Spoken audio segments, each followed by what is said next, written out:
La tormenta tropical Andrea se formó en el Océano Atlántico este martes, convirtiéndose en el primer ciclón con nombre de la temporada ciclónica 2025, según el Centro Nacional de Huracanes de Estados Unidos. Andrea se localiza entre las Islas Bermudas y Azores, moviéndose al este-noreste a 28 km por hora.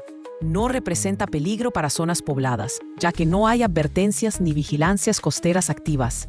Con vientos máximos de 65 km por hora, Andrea será de corta duración. El NHC prevé que se debilite y disipe este miércoles.